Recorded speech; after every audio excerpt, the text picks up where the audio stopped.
Donc, Oumaima Farah, vous êtes vice-présidente de l'Ordre de Malte au Liban. Bonsoir. Oumaima Farah, vous vivez à Beyrouth, vous servez l'Ordre de Malte depuis 12 ans, l'Ordre de Malte qui est présent quasiment partout dans le pays, à travers des centres de santé primaires. Est-ce que vous pouvez nous expliquer votre mode opératoire? Comment ça fonctionne? Oui, alors permettez-moi d'abord de fêter les 40 ans à Tulip. Merci pour tout le soutien et pour tout le soutien de l'industrie pharmaceutique, ô combien on en a besoin ces jours-ci avec la crise qui touche notre pays. Donc en fait, l'Ordre de Malte est présent au Liban depuis les années 50. Donc ça fait quand même plus de 60 ans qu'il est présent à travers ce qu'on appelle des centres médico-sociaux en collaboration avec beaucoup de partenaires, dont de différentes confessions. Et c'est très important parce qu'on sait que le Liban, ce petit pays à 18 communautés religieuses, est un laboratoire de coexistence. Donc en fait, le premier centre médico-social a été créé en 57, mais le réseau s'est développé durant la guerre. Et je souhaite vraiment aujourd'hui la table ronde qui était avant nous avec la guerre en Ukraine, qu'elle ne perdure pas autant que la guerre libanaise et qu'on puisse trouver une solution pour la dignité de chacun. Et donc, le réseau de l'Ordre de Malte s'est étendu dans les régions limitrophes pour répondre donc à la crise, pour apporter le soin, qui est un droit pour tous finalement, pour apporter la justice, mais aussi pour apporter le soin de l'âme et être un message de paix et de coexistence, puisque c'était non seulement des soins de santé, mais c'était aussi un moyen de préserver la coexistence dans ce pays en guerre. Et donc, il ne faut pas oublier aujourd'hui que le Liban a vécu donc 15 ans de guerre civile, 15 ans d'occupation, une autre guerre en 2006, la crise des réfugiés, aujourd'hui avec 2 millions de réfugiés à peu près, donc qui représentent plus de la moitié de la population libanaise. Et aujourd'hui, la population libanaise qui se retrouve avec cette crise économique, cette crise financière, cette crise sociale et une crise humanitaire qui perdure. Quelqu'un a dit une crise chronique. Oui, c'est une crise chronique qui se retrouve donc aujourd'hui. Le Libanais se retrouve réfugié dans son propre pays puisqu'il reçoit moins d'aide que ce qu'aujourd'hui les réfugiés sont en train de recevoir. Et donc là, le rôle de l'Ordre de Malte et je pense des autres ONG qui sont présents bien sûr sur le terrain, c'est justement d'essayer de pallier à cette demande grandissante pour éviter ce qu'on appelle une guerre des pauvres. Et pour éviter donc cette montée de tension qui est très palpable aujourd'hui. Donc, pour revenir à la question, les centres de soins de santé primaire. Donc, comme je l'ai dit, le Liban, donc l'Ordre de Malte au Liban s'est développé à travers des centres médico-sociaux. Après la guerre, donc la plupart des centres étaient des dispensaires, on va dire. Au Liban, il y a à peu près 1000 à 1500 dispensaires, donc qui prodiguent la consultation médicale et le médicament.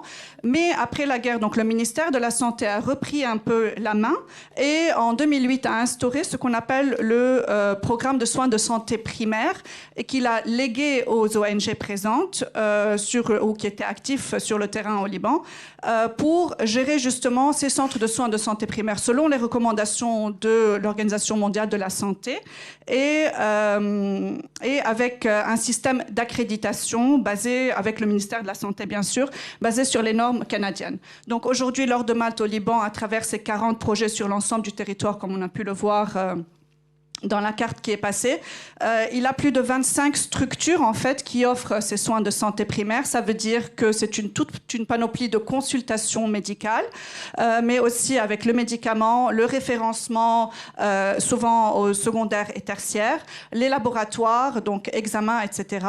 Et bien sûr avec toute une structure. Donc on gère à peu près 11 centres médico-sociaux, 11 centres de soins de santé primaire directement liés à l'Ordre de Malte, avec 5 centres partenaires avec différentes confessions, mais aussi avec l'armée libanaise, avec la Direction générale de la Sûreté générale. Nous avons 7 unités médicales mobiles donc, qui vont vers l'autre, parce qu'aujourd'hui, avec la crise du fioul et l'inflation, les gens ne peuvent pas venir à nous, donc on se rend chez eux, avec aussi une structure d'antenne médicale fixe aussi, et d'antenne médicale mobile. Par qui sont fréquentés vos centres de santé? Quel est le profil de ces patients? J'imagine que le profil a changé au fil des années. Oui, nécessairement, le profil a beaucoup changé et pas seulement au fil des années, au fil des 2 dernières années.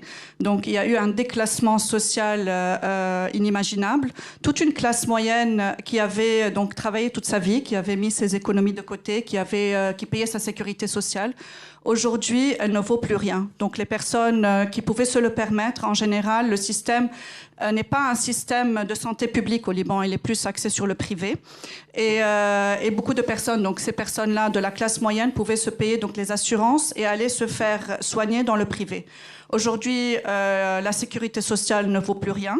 On n'a pas parlé de la dévaluation de la livre qui est très importante. Juste pour vous donner une idée un peu, $1 vaut toujours, au taux officiel, 1507 livres libanaises. Aujourd'hui, à l'heure où je vous parle, $1 vaut 57 000 livres libanaises. Donc c'est pour vous dire, une consultation médicale, par exemple, dans le privé qui coûtait 75 000 livres, qui était déjà assez cher, donc qui valait $50. Aujourd'hui, elle vaut à peu près 3 millions de livres, alors que le SMIC est à $300, donc l'équivalent de 450 000 livres libanaises. Donc c'est à peu près, on parle de 80% de la population qui a été appauvrie. Aujourd'hui, malheureusement, donc, les personnes qui fréquentent nos centres sont les personnes de cette classe moyenne. Et ça a été très difficile parce que, bon, en général, dans la mentalité des Libanais, les Libanais ont beaucoup de dignité, on va dire. Et ça a toujours été très tabou de fréquenter ce qu'ils appellent jusqu'à aujourd'hui même des dispensaires. Donc, c'était assez mal vu d'aller dans un dispensaire. Mais aujourd'hui, ils n'ont plus vraiment le choix et on a dû beaucoup travailler avec le ministère de la Santé, j'imagine vous aussi, pour faire passer le message comme quoi les centres de soins de santé primaire sont des centres de qualité, des centres d'excellence. Et c'est pourquoi, en l'espace de 2 ans, nous avons dû refondre toute l'infrastructure grâce à des partenaires, heureusement, qui se sont tenus à nos côtés. Nous avons restructuré tous nos centres. Nous avons fait des formations à tous nos agents de santé. C'était très difficile pour ces personnes donc, de la classe moyenne de venir dans nos centres parce que déjà, elles se sentaient diminuées, elles sentaient leur dignité bafouée, elles sentaient qu'elles venaient mendier quelque chose auquel elles n'étaient pas supposées. Puisqu'elle avait travaillé toute sa vie, avait mis ses économies de côté. Aujourd'hui, ces personnes de la classe moyenne qui ont leur argent bloqué dans les banques ne peuvent avoir que $200 par mois au compte-gouttes et encore. Donc, déjà, elles venaient chez nous dans nos centres et avec une certaine agressivité, on va dire. Et c'était très difficile aussi de former nos agents de santé qui passaient par la même crise aussi, à les accueillir. Donc, non seulement on a travaillé donc, sur toute la restructuration de l'infrastructure, mais aussi la formation de tous nos agents de santé, et pour pallier aussi à ces médecins, puisqu'on sait très bien qu'au Liban, en fait, on a un système de santé qui allait très bien, qui attirait toute la région, qui rayonnait, en fait, et aujourd'hui, qui est touché de plein fouet déjà par l'explosion, mais aussi par l'inflation et par tout le contexte socio-économique. Donc, nous avons aussi ouvert nos portes à ces médecins, justement, pour les empêcher de quitter, en leur disant, venez faire des vacations dans nos centres. Vous apportez l'excellence.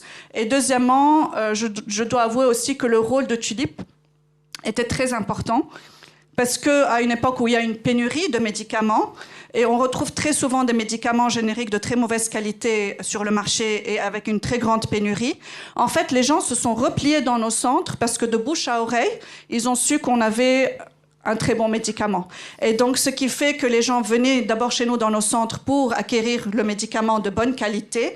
Et en fait, ils ont compris le système de soins de santé primaire. Ce qui fait que petit à petit, on est passé... Je vous donne un exemple d'un de nos centres qui est le plus proche de Beyrouth, où il accueillait 60 à 80 patients par jour. Aujourd'hui, il accueille plus de 500 patients par jour. Et donc, le rôle de Tulip a vraiment beaucoup influencé pour que ces personnes-là, déjà qui avaient donc leur dignité bafouée, venaient d'abord pour la qualité de médicaments et ont compris aussi la qualité de l'offre de soins que nous donnions. Et ça, c'était très important. Et l'année passée, on a pu couvrir à peu près 20% de la demande en consultation subventionnée, ce qui est énorme pour un si petit pays. Oumaima, je voudrais reprendre ce que vous disiez tout à l'heure. Vous parliez de l'inflation, de la hausse du prix du médicament. Quelles sont les conséquences de tout ça? Où est-ce que les Libanais se procurent et comment ils se procurent des médicaments? Alors c'est là justement le problème, c'est d'avoir accès aux médicaments de qualité. Parce qu'aujourd'hui, donc le médicament jusqu'à 2021 était subventionné par la Banque centrale. Aujourd'hui, avec la levée des subventions, donc très souvent le médicament est soit introuvable, soit si on le trouve, il a des prix exorbitants. Et donc le problème, c'est que ça ouvre le champ à des médicaments importés illégalement. Aujourd'hui, donc les laboratoires de tests, donc de contrôle de qualité nationaux ne sont pas on va dire inexistant. Il y a un certain contrôle, mais il n'est pas très fiable, malheureusement. Et donc, on voit souvent sur le marché un médicament générique de mauvaise qualité qui vient de sources non fiables. Donc, alors il y a deux choses. Soit les personnes qui prennent donc ce genre de médicaments se retrouvent hospitalisées, soit par peur de se retrouver avec des médicaments justement de sources non fiables, les gens évitent de prendre leurs médicaments et se retrouvent aussi hospitalisés. Avec cet impact-là, beaucoup de gens aussi commencent à prendre une dose sur 3, par exemple, de leurs médicaments pour pouvoir continuer à pallier. Beaucoup de gens se replient donc sur leur famille, sur leurs amis pour pouvoir accéder aux médicaments, leur demandant d'acheter nous-mêmes, bien qu'on ait nos médicaments dans nos structures. À chaque fois qu'on part en voyage, on a toute une liste de familles et d'amis, amenez-nous les médicaments, voilà. Parce qu'en fait, il faut savoir que les gens donc pour pouvoir profiter des médicaments que nous avons dans nos centres, il faut être inscrit. Et donc, il y a tout un triage sur la santé, aussi du cas de vulnérabilité. Donc, même si le médicament, les gens peuvent se permettre d'acheter le médicament, ils ne peuvent pas l'avoir de chez nous, sauf s'ils font ce cas de vulnérabilité. Donc, les gens qui sont aisés et qui ont les moyens, très souvent, ne trouvent pas le médicament sur le marché. Et donc, vont aller s'approvisionner ailleurs et parfois, malheureusement, aux dépens de la qualité du médicament. Donc il y a un marché noir aujourd'hui. Oui, certainement. Il y a un marché noir et il y a malheureusement, vu que nous avons des frontières poreuses et que nous avons des partis politiques qui prennent en otage les différentes entrées, on va dire, au Liban, que ce soit l'aéroport ou le port, très souvent, ce qui est affrété n'est pas contrôlable. Donc on vit vraiment dans une situation déplorable, je vais être politiquement correcte et dire voilà ce mot-là. Oumaima, on a parlé tout à l'heure de l'inflation, du prix des consultations. Est-ce qu'il y a d'autres freins à l'accès à la santé aujourd'hui au Liban? Est-ce qu'il y a une perte de confiance aussi dans le système de santé? Je ne pense pas qu'il y a vraiment une perte de confiance dans le sens où on a encore de très bons médecins. L'idée, c'est d'essayer de les garder, justement, et de donner plus accès aux gens. Aujourd'hui, le pays est dollarisé. Donc, si on veut aller faire une consultation médicale dans le privé, il faut payer en dollars, en cash, et pour avoir accès aux soins. Donc, malheureusement, le problème, c'est un problème typiquement financier. On a encore de très bons médecins. On a beaucoup de médecins qui ont quitté, qui ont décidé aussi de revenir. Mais il faut pouvoir aussi les garder et leur donner la chance. Le problème, c'est aussi la volatilisation des consultations, des prix. Donc aujourd'hui, chacun met son prix, le prix qu'il veut. Et puis le patient, s'il peut se permettre, il va. S'il ne peut pas se permettre, il ne va pas. Et c'est d'où le rôle justement d'unifier quelque part la tarification dans nos centres, qui aujourd'hui est à un prix symbolique. Mais c'est important de faire participer aussi le patient à son accès aux soins. Ce qu'on fait beaucoup aussi dans les centres de soins de santé primaire, c'est la sensibilisation. C'est aussi beaucoup l'éducation et des campagnes médicales. Donc, pour pouvoir déjà diminuer le portefeuille du gouvernement par rapport aux soins hospitaliers. Donc chaque mois à peu près, on a des campagnes médicales où on fait un dépistage aussi et on offre aussi les traitements. Ce qui est très important aussi, c'est les maladies qui sont oubliées. Donc les maladies neurodégénératives, le cancer malheureusement est un fléau. Nous, comme nous sommes on fait partie donc du programme de soins de santé primaire, on n'a pas le droit de donner le médicament oncologique ou des psychotropes. Mais ce qu'on a fait pour pallier justement à cette demande et pour alléger un peu le fardeau sur ces patients-là, sur ces maladies très souvent négligées en période de crise, c'est qu'on a ouvert aussi une clinique spécialisée, de soins spécialisés, donc où on offre les consultations avec des médecins des médecins universitaires, des consultations, le suivi, les examens médicaux et parfois aussi on a dû avoir recours au référencement, donc prendre en charge aussi les opérations, ce qui est en plus de ce qu'on a l'habitude de faire, mais c'est pour se tenir à côté de la population, donc dans les maladies neurodégénératives, l'oncologie et surtout aussi beaucoup la santé mentale. Oumaima Farah, à l'Ordre de Malte, vous avez des manques justement criants de tel ou tel médicament ou pour traiter telle ou telle pathologie ? Alors, comme je l'ai dit, nous, dans les centres de soins de santé primaire, c'est surtout les maladies chroniques, donc les médicaments chroniques et d'autres classes, comme les hypertrophies de la prostate, l'ostéoporose, anti-inflammatoire. Enfin, on a un manque tout le temps de tout. Et la raison de ce manque-là, c'est parce que la demande est tellement grandissante. On est très souvent en pénurie. Aujourd'hui, alors je vous parle aussi, on est obligé de diminuer les doses qu'on prescrit aux différents patients qui viennent chez nous en attendant un ravitaillement. Et ce que je voudrais dire aussi, c'est que à travers finalement cet accès aux soins que l'on est en train d'offrir, on est en train de rétablir aussi la dignité de ces personnes qui a été bafouée. C'est comme le contexte, Dr Haddad disait au Liban, de la corruption endémique malheureusement et de ce confessionnalisme qu'on a au Liban. Finalement, le peuple est pris en otage. C'est un peuple qui est dans le coma. Et quand on est dans le coma, on ne peut pas demander à un peuple de se relever seul. Et c'est pour ça que nous sommes ici aussi pour vous remercier de vous tenir à nos côtés, afin que nous puissions relever ces gens, leur donner l'accès à leurs droits basiques. Et c'est une fois qu'ils ont accès à leurs droits basiques qu'il n'y a plus ce besoin de clientélisme et d'aller faire partie de ce confessionnalisme instrumentalisé politiquement, et que ces personnes-là, lorsqu'elles retrouvent leur dignité, elles deviennent elles-mêmes vecteurs de changement. Et nous croyons fermement en ce changement de société une fois que ces personnes sont remises debout et la tête haute. Merci beaucoup, merci à tous les trois. Alors on a le temps de prendre une ou deux questions maximum, si certains d'entre vous ont des questions à poser.